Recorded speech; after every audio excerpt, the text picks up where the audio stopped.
What's going on, guys? Welcome to another episode of Smash JT. Had a ton of great feedback from the video I did regarding myself and the immortal John Hancock meeting at On Expo in Phoenix 2023, having an absolute blast and picking up a ton of junk that I definitely didn't need but had to have. And in this video, because so many people asked for it, we're gonna talk about some of the stuff that I got. Smash JT. Alright, so first off, this was probably the biggest hit at the convention. This Bulborb guy from Pikmin 4. And along with this, we got Captain Olimar and the purple Pikmin. They were all out of Louis Pikmins by the time we got there. Those sold out fast. Oh wait, there's also a rock Pikmin inside this guy. So that's the cool thing. He has like a huge mouth. You can fit like a ton of like stuff in here. You can play with them, and I'm too old to be playing with dolls like Spaceballs, but my son absolutely loves these. He was playing with them the entire time at the hotel room and stuff. This was like his biggest thing. He's in a really big kick for Pikmin right now.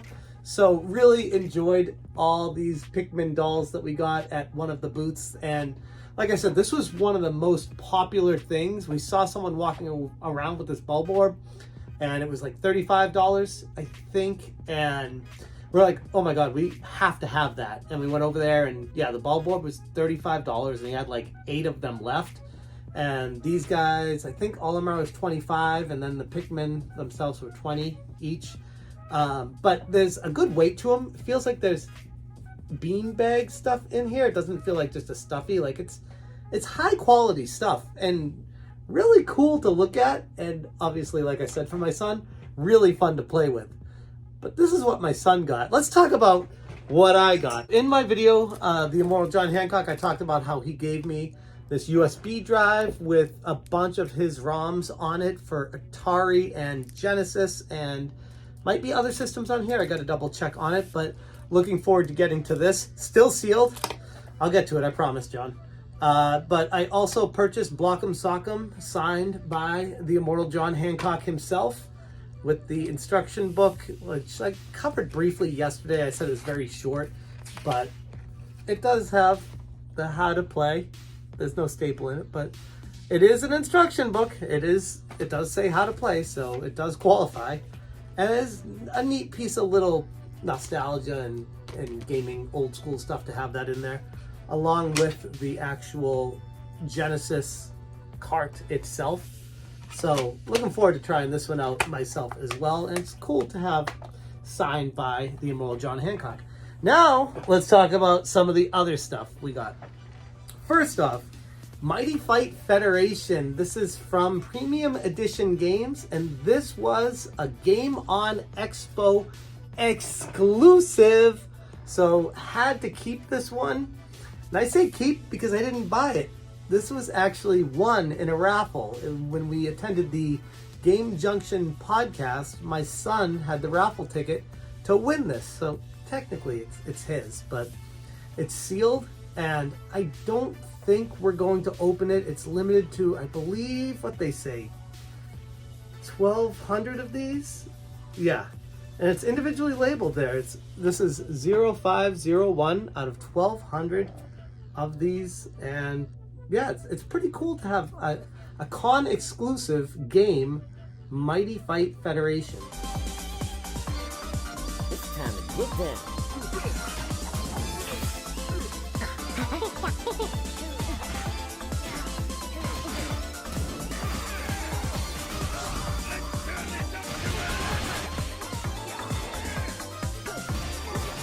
So this is the big one. I really wanted this game for a long time, and it was one of the games on my list of, if I see it for a good price, I'll grab it, but it has to be cheap, and I want it to be used so that I can actually play it, because if it's sealed, I'm not going to open it.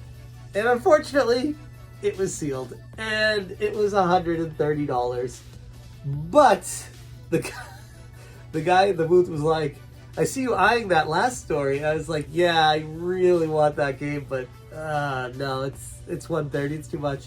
He goes, $100 cash right now, it's yours. And I'm like, ooh, $100 for the last story collector's edition, special edition, whatever.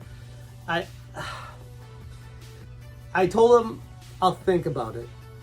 And I went back to the hotel later that night and I was like, man, I should have bought the last story. So the next day I went into the con on Saturday. First thing I did was to buy this because I'm like, I got to get that for $100 cash, no tax or anything. I have a sealed copy of what is supposedly one of the better RPG games on the Wii that I've never played, and it's sealed. Maybe I'll play the ROM of it. I don't know. It kills me to buy these collector's games sealed, and I'm too weak. And if you so desire, even marrying Callista might not be out of the question. It's not some fairy tale world of knights and princesses like in the stories. People cheat and murder for their own gain. She is my betrothed. What I do with her is my business. Stand aside.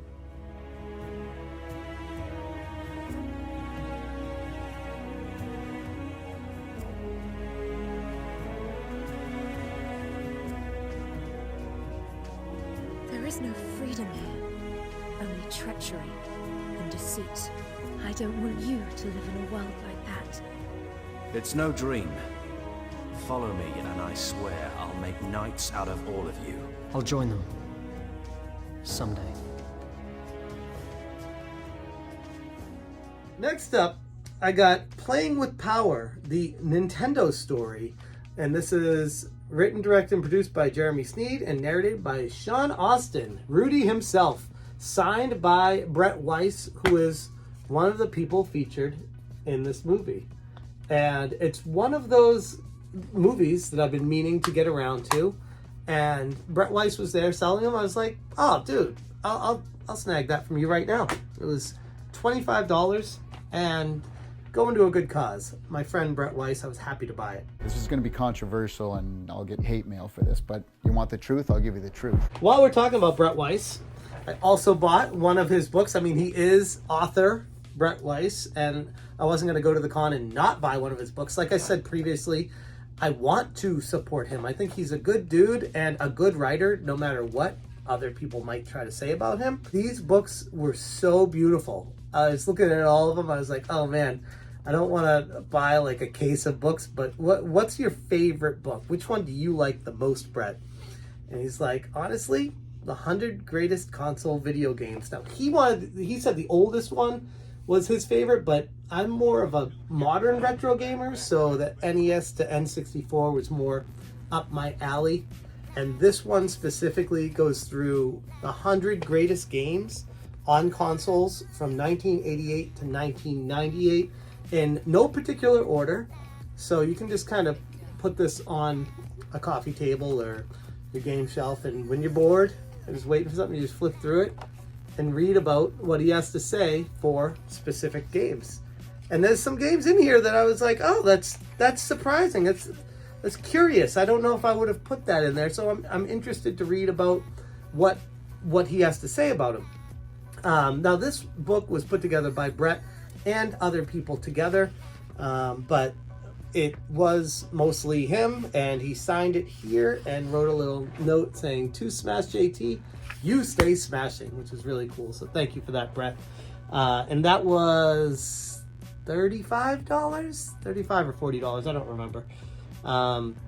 Next up, one of the things on my list that I definitely wanted to get at the con was Minecraft PlayStation 4 edition, because my son saw that you can play it in VR on the PSVR from one of his YouTube friends playing it, and I was like, well, it's in there right now, but it works. But I was like, okay, this was listed for $17. I asked them if they'd do 15. They said sure, so I got in pretty good condition.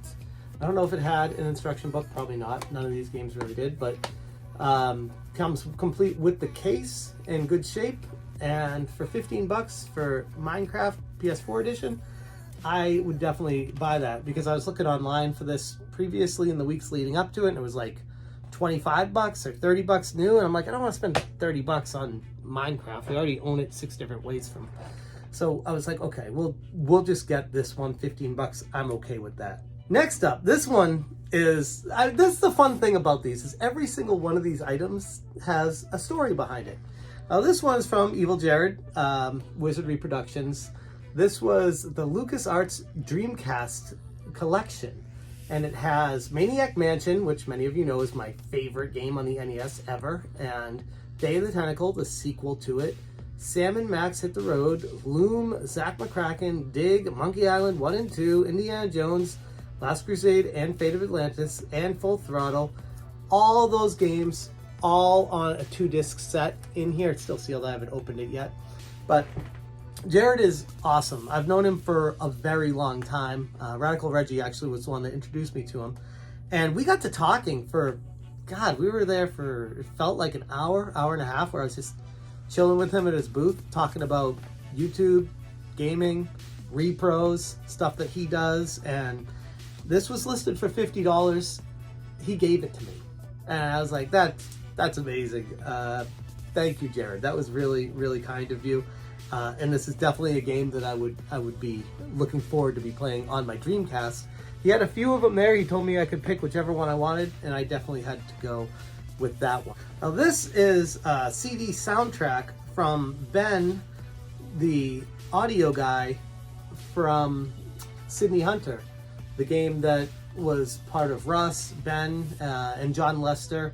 That game that all these guys worked on, produced, and published, and put out. This is the guy that did the audio for it. And he said he had a gift for me when I was hanging out at their booth. And they're people I were chilling with for a good amount of the con. They were so cool. And he's like, hey, Smash, I want you to have this. This is my first CD with all the songs I made, and I want you to have it. I was like, oh, that's so nice of you. And he signed it here too. And listened to it on the ride home. It was awesome. Awesome stuff. So thank you again, Ben. That was so kind of you. And it's stuff like that where, you know, I went to the con with the idea of like, oh, I want to get, you know, Minecraft on PlayStation 4, and maybe I'll get The Last Story. And I definitely want to get a book from Brett Weiss. And I got all this other stuff. Most of it was free too. It was wild winning stuff at Game Junction's raffle, and just Jared giving me stuff, Ben giving me stuff, John Hancock giving me the USB drive. Like, so much free stuff, so much money spent. I spent a good amount of money. I think altogether between me, my wife, and 2 kids on the showroom floor, we probably spent somewhere around, I'd say $500 or so. Money well spent though. I don't regret any of it. We had an absolute blast the entire time. And can't wait for the next one. Honestly, I was talking to my wife earlier today. I was like, would you be interested in ever going back there? And she's like, yeah, I think so. It was pretty fun. And my wife is not much of a gamer. So for her to say that is pretty impressive. It's a testament to John Lester and the crew over there that put it on. It wasn't just for gamers. It was entertainment. It was fun. There were things to do that weren't specifically gaming. There was a lot of anime. They also had like claw machines and stuff, and arcades obviously, and pinball, and other entertainment type stuff, and Artist Alley.